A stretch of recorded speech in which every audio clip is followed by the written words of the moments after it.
LT grade biology के आज के लेक्चर में हम लोग जानेंगे जीव जातियों का नामकरण, द्विनाम पद्धति और जीवों के अंतर्राष्ट्रीय नाम। और इन सभी टॉपिक पर आधारित मोस्ट इंपॉर्टेंट क्वेश्चन बाद में समझेंगे। आप लोगों को बता दें कि पिछले वीडियो में यानी एलटी बायो के पहले लेक्चर में हम लोगों ने वर्गीकरण के सिद्धांत यानी प्रिंसिपल ऑफ टैक्सोनॉमी के बारे में जाना था, जिसका लिंक मैंने इस वीडियो के डिस्क्रिप्शन में दे दिया है।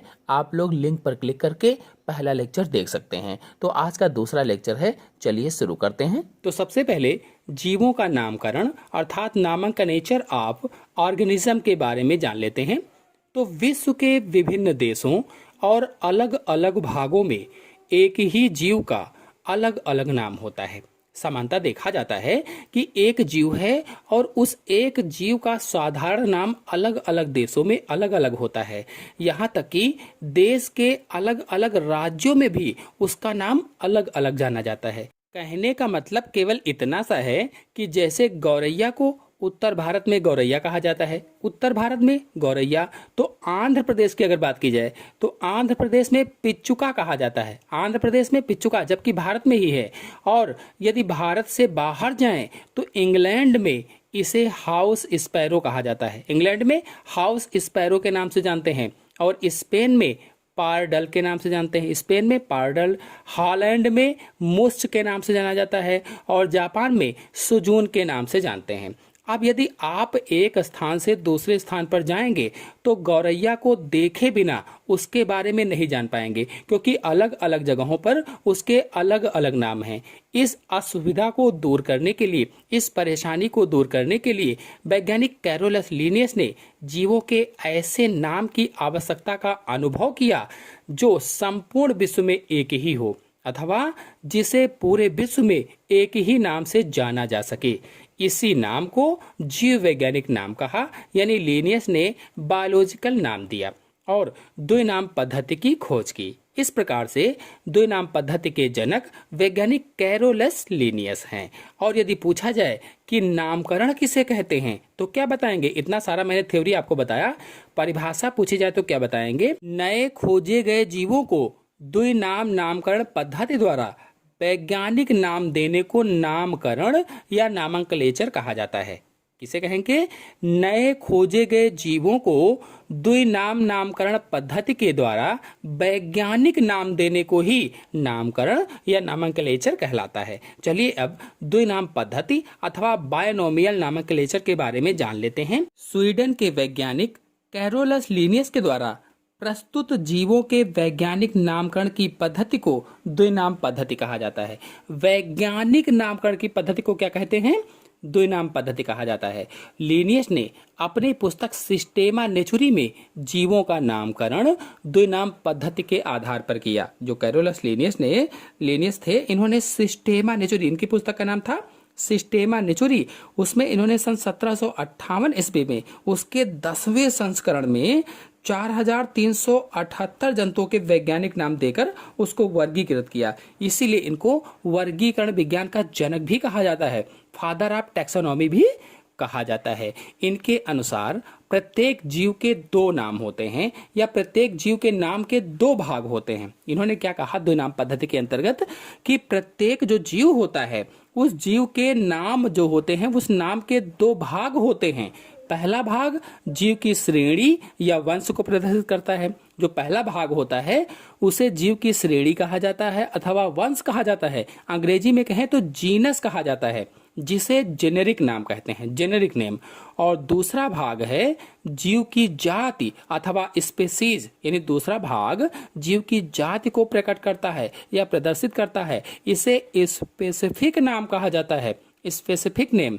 जैसे घरेलू चिड़िया है तो घरेलू चिड़िया का वैज्ञानिक नाम पैसर डोमेस्टिकस होता है, पैसर डोमेस्टिकस। अब यहाँ पर पैसर वंश को कहा जाता है और डोमेस्टिकस जाति को निरूपित करता है। इसी तरह से जैसे बिल्ली है, बिल्ली का वैज्ञानिक नाम फेलिस डोमेस्टिकस होता है, बिल्ली का वैज्ञानिक नाम फेलिस डोमेस्टिकस होता है। अब इसमें जो फेलिस है वो वंश है और जो डोमेस्टिकस है ये जाति का नाम है। जाति यानी स्पेसिफिक नाम है, वंश यानी क्या होगा, जेनेरिक नाम है। तो इन दोनों को इन्होंने मिला दिया, इस तरह से ये वैज्ञानिक नाम बन गया। इसी को द्विनाम पद्धति कहा जाता है। बता दें कि इसी प्रकार सरसों का इस पद्धति में वैज्ञानिक नाम ब्रेसिका कंप्रेस्टिस होता है। सरसों का वैज्ञानिक नाम ब्रेसिका कंप्रेस्टिस होता है, जिसमें ब्रेसिका वंश को कहा जाता है जबकि कंप्रेस्टिस जाति को कहा जाता है। तो इस तरह से आपको पता चल गया कि द्विनाम पद्धति क्या है या बायनोमियल नॉमेनक्लेचर किसे कहते हैं। चलिए अब जानते हैं नामकरण के अंतर्राष्ट्रीय नियम क्या हैं, इंटरनेशनल रूल ऑफ नॉमेनक्लेचर क्या है। तो जीव जातियों के नामकरण के लिए लिनियस की द्विनाम पद्धति के अनुसार कुछ अंतर्राष्ट्रीय नियमों को मान्यता दी गई है, जिससे प्रत्येक जाति का विश्व भर में एक ही नाम हो। तो इसके अनुसार क्या क्या है। पहला नियम है कि किसी भी प्राणी या पादप का वैज्ञानिक नाम लैटिन भाषा से व्युत्पन्न होना चाहिए। अगर वो प्राणी है अथवा पादप है, यानी जंतु है या पादप है, तो उसका वैज्ञानिक नाम लैटिन भाषा से उत्पन्न होना चाहिए। फिर दूसरा है वंश का नाम पहले तथा जाति का नाम बाद में आना चाहिए। क्यों? क्योंकि द्विनाम पद्धति में इन्होंने क्या किया था कि एक जीव था, उस जीव के नाम के दो भाग बताए थे। पहला भाग वंश और दूसरा भाग जाति, यानी पहला भाग जीनस और दूसरा भाग स्पेसीज का था। इसीलिए यहाँ पर क्या कहा गया है कि वंश का नाम पहले और जाति का नाम बाद में आना चाहिए। ये नामकरण के अंतर्राष्ट्रीय नियम हम बता रहे हैं, इंटरनेशनल रूल ऑफ नॉमेनक्लेचर को बताया जा रहा है। फिर तीसरा है जीवों के वैज्ञानिक नाम को सदैव तिरछे अक्षरों में लिखा जाना चाहिए, इटैलिक लेटर्स में लिखा जाना चाहिए। अगर जीव का वैज्ञानिक नाम आप लिख रहे हैं तो हमेशा तिरछे अक्षरों में लिखेंगे, इटैलिक अक्षरों में लिखेंगे। हस्तलिपि में इन नामों के नीचे लाइन खींचनी चाहिए। अगर आप हाथ से लिख रहे हैं तो इन नामों के नीचे लाइन खींच देंगे। लाइन किसके नाम के नीचे? तो जो जीव वैज्ञानिक नाम होते हैं। फिर अगला है अंग्रेजी में वंश के नाम का पहला अक्षर बड़ा यानी कैपिटल और जाति के नाम का पहला अक्षर छोटा होना चाहिए। अंग्रेजी में जब आप लिख रहे हैं तो बताया गया है वंश के नाम का जो पहला अक्षर होता है वो कैपिटल होना चाहिए, पहला लेटर जो होता है वो कैपिटल होना चाहिए, बड़ा होना चाहिए। और जाति के नाम का पहला अक्षर यानी छोटा होना चाहिए, स्मॉल होना चाहिए।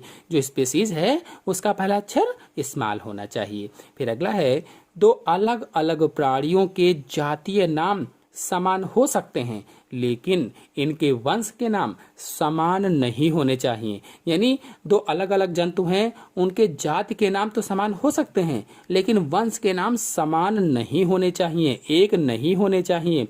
फिर अगला है किसी वैज्ञानिक द्वारा ज्ञात नए प्राणी का नाम तभी स्वीकार किया जाता है जब वह अंतर्राष्ट्रीय संहिता का पालन करता है। कोई भी वैज्ञानिक है उसके द्वारा अगर उसने कोई नए प्राणी का नाम खोजा है वो तभी स्वीकारा जाता है, तभी माना जाता है जब वह अंतर्राष्ट्रीय संहिता का पालन करता है।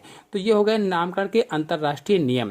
चलिए अब आज के टॉपिक पर आधारित कुछ मोस्ट इंपॉर्टेंट क्वेश्चन को देख लेते हैं। तो पहला क्वेश्चन है जीव विज्ञान की वह शाखा जिसके अंतर्गत वर्गीकरण एवं इसके मूल सिद्धांतों का अध्ययन किया जाता है कहलाती है नामकरण, वर्गकी, जैविकी, इनमें से कोई नहीं। क्या कहलाएगी? तो उसे वर्गकी कहा जाता है या टैक्सोनॉमी कहा जाता है। नेक्स्ट क्वेश्चन है निम्न में से कौन सा चरण जीवों को वर्गीकृत करने के लिए उपयोग में आता है? पहचान, वर्गीकरण, नामकरण, ये सभी। तो देखिए ये जितने भी ऑप्शन हैं ये सभी सही होंगे, इसलिए इसमें आंसर सही होगा डी वाला। नेक्स्ट क्वेश्चन है द्विनाम पद्धति में दो पद नाम क्रमशः किन दो समूहों के होते हैं? जो द्विनाम पद्धति थी कैरोलस लिनियस ने दी, उसमें जो दो पद नाम थे यानी प्रत्येक जीव के एक नाम के दो भाग बताए थे, वे किन दो समूहों के होते हैं? तो हम सभी लोग जानते हैं वंश और जाति के होते हैं, यानी जीनस और स्पेसीज के होते हैं। तो बी वाला ऑप्शन सही होगा। नेक्स्ट क्वेश्चन है जीवधारियों के नामकरण की द्विनाम के जन्मदाता थे? तो हम सभी लोग जानते हैं वैज्ञानिक कैरोलस लिनियस ने द्विनाम पद्धति की खोज की थी, इन्हें ही द्विनाम पद्धति का जनक कहा जाता है। नेक्स्ट क्वेश्चन है वर्गीकरण में विभिन्न श्रेणियों को एक निश्चित क्रम में व्यवस्थित करना क्या कहलाता है? जो विभिन्न प्रकार की श्रेणियां होती हैं उनको एक निश्चित क्रम में व्यवस्थित करना, लगाना क्या कहलाता है? तो वर्गकीय पदानुक्रम कहलाता है। मैंने पार्ट 2 में इसको अच्छे से समझाया था कि जैसे जाति है, वंश है, कुल है, गण है, वर्ग है, समुदाय है, जगत है, तो इसको वर्गकीय पदानुक्रम में रखेंगे तो कैसे रखेंगे? सबसे पहले जगत, फिर संघ, फिर वर्ग, फिर गण, फिर कुल, फिर वंश, फिर जाति। यानी सबसे पहले किंगडम, फिर फाइलम, फिर क्लास, फिर ऑर्डर, फिर फैमिली, फिर जीनस, फिर स्पीसीज। ये वर्ग की पदानुक्रम होता है, व्यवस्थित पदानुक्रम होता है, तो वर्ग की पदानुक्रम हो जाएगा इसमें आंसर। फिर नेक्स्ट है, द्विनाम पद्धति में जीवों के नाम किस भाषा में दिए जाते हैं? तो द्विनाम पद्धति में जो जीवों के नाम होते हैं वो लैटिन भाषा में दिए जाते हैं। आज के लेक्चर मैंने आपको बताया था। फिर नेक्स्ट क्वेश्चन है, लैंगिक पद्धति कहलाती है। लैंगिक पद्धति कौन सी कहलाती है? 4 ऑप्शन दिए गए हैं और इसमें से ऑप्शन सही होगा पहला वाला, लैंगिक पद्धति कृत्रिम पद्धति कहलाती है। कृत्रिम पद्धति। नेक्स्ट क्वेश्चन है, वर्गीकरण विज्ञान शब्द इनमें से किससे संबंधित है? 4 ऑप्शन बड़े बड़े से दिए गए हैं और पूछा गया है वर्गीकरण विज्ञान शब्द इनमें से किससे संबंधित है? तो आंसर इसमें सही होगा सी वाला, जीवों की किस्मों की विविधता तथा उनमें आफाई संबंध। फिर नेक्स्ट क्वेश्चन है, आइसोटाइप हैं। आइसोटाइप तो होलोटाइप का डुप्लीकेट होता है। आइसोटाइप जो होलोटाइप होता है उसका डुप्लीकेट होता है। नेक्स्ट क्वेश्चन है, निम्नलिखित में से वर्ग की पदानुक्रम का सही क्रम बताइए। देखिए क्वेश्चन आ गया है उसी पर, तो वर्ग की पदानुक्रम का सही क्रम बताना है। तो सबसे पहले होगा जगत, फिर संघ, फिर वर्ग, फिर गण, फिर कुल, फिर वंश, फिर जाति। यानी कि सबसे पहले होगा किंगडम, फिर फाइलम, फिर क्लास, फिर ऑर्डर, फिर फैमिली, फिर जीनस, फिर स्पीसीज। ये सही क्रम होता है।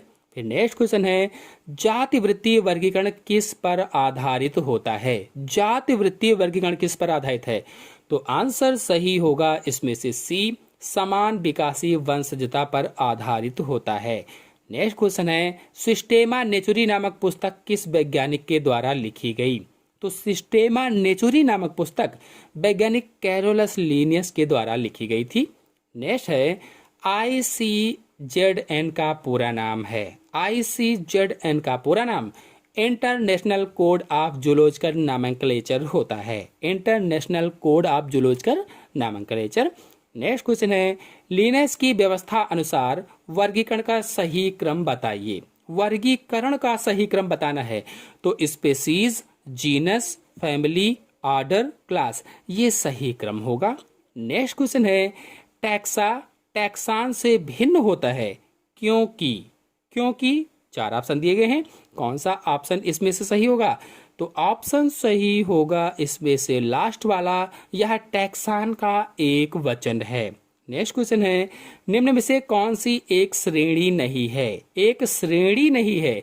तो श्रेणी यानी वंश यानी जीनस, तो आंसर सही होगा इसमें से डी, ग्लूमेसी एक श्रेणी या वंश या जीनस नहीं है।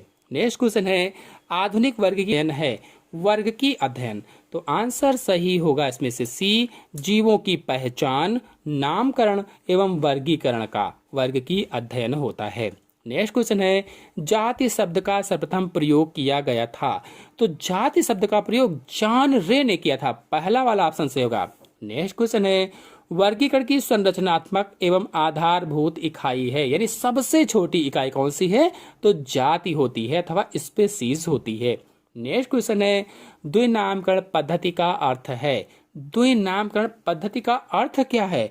वंश तथा स्पीसीज द्वारा नाम का प्रदर्शन ही द्विनामकरण पद्धति कहलाता है। क्योंकि मैंने बताया था कि द्विनाम पद्धति में कैरोलस लिनियस ने क्या किया कि जैसे एक जीव है, उस जीव के नाम के 2 भाग बताए, पहला वंश और दूसरा जाति वाला। जैसे मैंने बिल्ली का बताया था कि फेलिस डोमेस्टिका है, तो फेलिस वंश हो गया और डोमेस्टिकस जाति हो गई।